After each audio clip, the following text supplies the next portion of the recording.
श्री स्वामी समर्थ आपल्या आयुष्यामध्ये ज्या वेळेस सर्व दिशेला अंधार पसरलेला असतो, कुठल्याच वाटेने आपल्याला आशेचा किरण दिसत नसतो आणि सगळ्याच वाटा संपलेल्या असतात, अशा परिस्थितीमध्ये एकच आशेचा किरण आपल्याला सावरतो, तो म्हणजे विश्वास. आजची ही जी गोष्ट आहे ती प्रेरणादायी आहे. तुमच्या आमच्या प्रत्येकाच्या आयुष्यात असा एखादा प्रसंग आलेलाच असतो. अशा प्रसंगात ज्या वेळेस आपल्या मस्तकावर एखादा आशेचा हात फिरतो, त्यावेळेस तो एक चमत्कार असतो.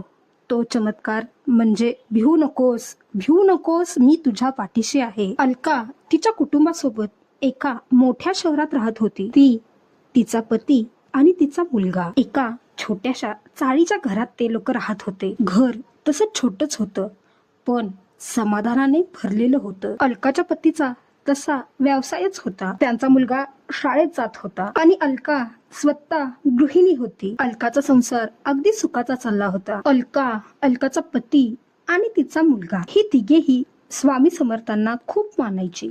त्यांच्यावर अखंड श्रद्धा होती त्यांची. त्यांचं कुटुंब अगदी हसत खेळत होतं. पण किती दिवसासाठी असेच दिवस जात होते आणि अचानक पूर्ण बाजारामध्ये मंदीचं सावट आलं. अलकाच्या पतीचा व्यवसाय ठप्प झाला, पण तो डगमगला नाही. त्याने आपली काय परिस्थिती आहे हे अलकाला जाणवूच दिलं नाही. त्याला असंच वाटत होतं की आज नाहीतर उद्या ही मंदी जाईल. जसे जसे दिवस वाढत होते तसं तसं त्याच्या डोक्यावरचं कर्ज वाढतच होतं. डोंगरा एवढ्या जबाबदाऱ्या त्याच्या समोर होत्या. मुलाच्या शिक्षणाची जबाबदारी, घर आता कसं चालवायचं याची सुद्धा काळजी त्याला होतीच. अलकाच्या पतीजवळ आता फार थोडेच पैसे उरले होते. अलका बिचारी, तिला काहीच माहिती नव्हतं आपल्या पतीच्या आयुष्यामध्ये किंवा बाजारामध्ये काय चाललं आहे ते. ती नेहमीच आनंदात असायची, पण तिचा पती हा काहीतरी लपवतोय असं तिला वाटतच होतं. कारण ते दोघेही खूप खुशीत आणि आनंदात राहणारे लोक होते. अलकाने तिच्या पतीला विचारलं सुद्धा होतं की काहीतरी झालं आहे का, मला सांगा तुम्ही. त्यावर मात्र तिच्या पतीने तिला काहीही सांगितलेलं नसतं. एके दिवशी अलकाची मैत्रीण तिच्या घरी आलेली असते आणि ती अलकाला सांगते, अगं माझ्या पतीचा व्यवसाय तर पूर्णपणे ठप्प झाला आहे. तुझ्या पतीचा व्यवसाय कसा चालू आहे? त्यावर अलका तिला सांगते, खूप चांगल्या प्रकारे. पण तिची मैत्रीण तिला म्हणते, कसं शक्य आहे? बाजारात तर मंदी आहे आणि सर्वांचेच व्यवसाय बंद झालेले आहेत आणि तुझ्या पतीचा व्यवसाय चालू आहे, कसं शक्य आहे हे? आता मात्र अलकाच्या मनामध्ये शंकेची पाल चुकचुकते. तिचा पती ज्या वेळेस घरी येतो त्यावेळेस ती त्याला विचारते. आता मात्र त्याला हे सर्व काही असह्य झालेलं असतं. तो अलकाला सर्व काही सांगतो. अलका त्याला म्हणते, मला मगाशीच सर्व काही समजलं आहे. माझी मैत्रीण आली होती. त्यावर तिचा पती तिला म्हणतो, मागचा 1 महिना गेलं, आपला व्यवसाय बंदच आहे. सर्व काही ठप्प झाल्यामुळे माझ्या जवळचे पैसे देखील संपत आले आहेत. आज मुलाच्या शाळेची फी भरण्याचा शेवटचा दिवस आहे आणि आपल्या जवळ पुरेसे पैसे नाहीत. आता आपण काय करायचं? हे सर्व ऐकताच अलकाला अश्रू अनावर झाले. ती तशीच रडत रडत स्वामींच्या समोर गेली आणि रडू लागली. ती खूप रडते. स्वामींना म्हणते, स्वामी, आजपर्यंत मी तुमच्याजवळ काही नाही मागितलं, पण आज स्वामी मी खूपच अडचणीत आहे. तुम्ही माझ्यावरची छत्रछाया काढून तर घेतली नाही ना? आज माझ्या मुलाच्या शाळेत फी भरण्याचा शेवटचा दिवस आहे. आमच्याजवळ काहीच नाही. घरातील संपूर्ण राशन संपलेलं आहे. अशा परिस्थितीत आम्ही कसं जगायचं स्वामी? मी तुमच्याजवळ आज फक्त एवढंच मागते, काहीतरी चमत्कार करा स्वामी, ज्यामुळे आमची परिस्थिती थोडी तरी बदलेल. ती पूर्णपणे खचली होती. आता पुढे काय करायचं हा मोठा प्रश्न तिच्या मनात होता. त्या रात्री अलकाला खूप मुश्किलीने झोप लागते. तिला स्वप्नामध्ये दिसतं की कोणीतरी बाबा तिच्या दारासमोर आले आहेत आणि ते तिच्याकडे जेवायला मागत आहेत. पण घरात काहीही नव्हतं. तरी सुद्धा ती त्यांना स्वयंपाक करून वाढते. अलका सकाळी उठते. उठल्यानंतर ती थोडी गोंधळलेलीच असते. रात्री स्वप्नात जे बघितलं ते आज खरं करायचं की काय असं तिला वाटत होतं, पण घरात काहीच नव्हतं. आता काय करायचं? स्वामींचं दर्शन घेऊन ती घरातल्या कामांना लागते. शेजारी जाते.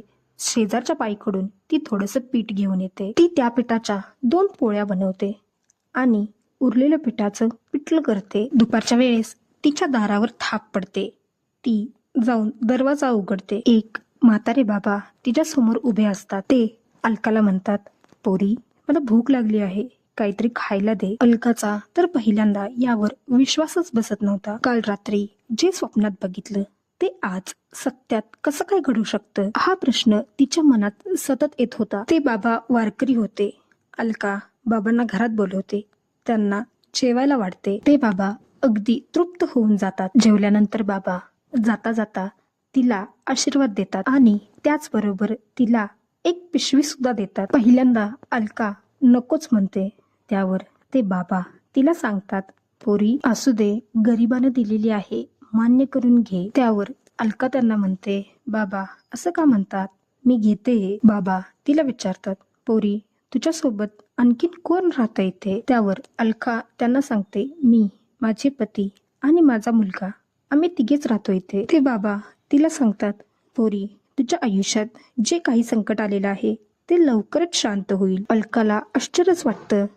ती मनातल्या मनात विचार करत असते, मी तर यांना काहीच सांगितलेलं नाही, यांना हे सर्व कसं काय माहिती, हा विचार ती मनात करतच असते. बोलता बोलता ते बाबा कधी निघून गेले हे अलकाला समजलं देखील नाही. अलका घराच्या बाहेर येते आणि त्या बाबांना इकडे तिकडे शोधायला सुरुवात करते, पण ते बाबा तिला कुठेच दिसत नाही. ती या गोष्टीचाच विचार करत असते, हे बाबा कोण असतील, जे बाबा मी काल रात्री स्वप्नामध्ये पाहिले होते हे तेच होते, असं कसं होऊ शकतं हे. तिच्या मनामध्ये असंख्य प्रश्न येत असतात, पण ते वारकरी बाबा मात्र तिला कुठेच भेटत नाहीत. अलका बराच वेळ त्या बाबांना शोधते, पण ते बाबा तिला कुठेही दिसत नाही. नंतर ती घरी येते. घरी आल्यानंतर तिचे पती घरी आलेलेच असतात. ती घडलेली सर्व हकीकत तिच्या पतीला सांगते.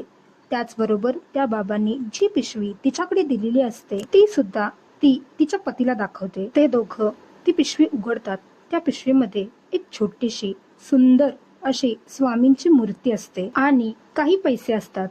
ते पैसे बघितल्यानंतर त्या दोघांना त्यांच्या डोळ्यावर विश्वासच बसत नाही. अलका तिच्या पतीला म्हणते, अहो, हे पैसे आपलेच आहेत असं नाही मला वाटत, कारण त्या बाबांनी ही पिशवी माझ्याजवळ दिली आहे, हे पैसे कशावरून त्यांनी आपल्याजवळ ठेवायला दिले नसतील. यावर तिचे पती तिला म्हणतात, अलका, तुझं म्हणणं अगदी बरोबर आहे, मला हे पटत आहे. पण अलका त्यांना म्हणते, नाही, हे पैसे त्यांचे नसतील. बाळा, तुझ्या आयुष्यातील जे संकटाचं वादळ आलेलं आहे ते निघून जाईल. आपण हे पैसे घेऊ आणि आपल्या बाळाची शाळेची फी भरून टाकू आणि नंतर ज्या वेळेस आपल्याकडे पैसे येतील त्यावेळेस आपण हे पैसे, ते बाबा येतील त्यावेळेस त्यांना आपण परत करू. ते दोघेही शाळेत जाऊन मुलाची फी भरतात आणि त्यांचं मूल जे आहे ते शाळेत जाण्यास सुरुवात करतं. आजही अलका आणि तिचा पती ते बाबा कोण होते या गोष्टीचाच विचार करतात. हळूहळू बाजारात आलेली मंदी सुद्धा निघून जाते.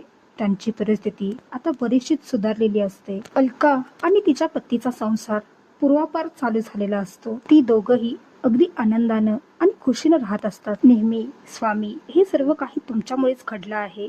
स्वामी, तुमचा कृपा आशीर्वाद आमच्यावर असाच राहू द्या. श्री स्वामी समर्थ, श्री स्वामी समर्थ नामाचा जप हा नेहमीच त्यांच्या मुखामध्ये असतो. आजची ही कथा कशी वाटली हे कमेंटमध्ये सांगायला अजिबात विसरू नका. ही गोष्ट आवडली असल्यास या गोष्टीला लाईक करा, जास्तीत जास्त शेअर करा. तुमच्या एका अशा मित्राला किंवा अशा मैत्रिणीला पाठवा जी खरोखरच अडचणीत असेल. ज्याप्रमाणे अलकाचं आयुष्य पूर्णपणे बदलून गेलं त्याचप्रमाणे एखाद्याचं आयुष्य बदलेल. आम्हावर स्वामींचा कृपा आशीर्वाद, स्वामींची सावली अशीच राहू दे, हीच स्वामींच्या चरणी माझी इच्छा आहे. माझ्या चॅनलला सबस्क्राईब करा. धन्यवाद.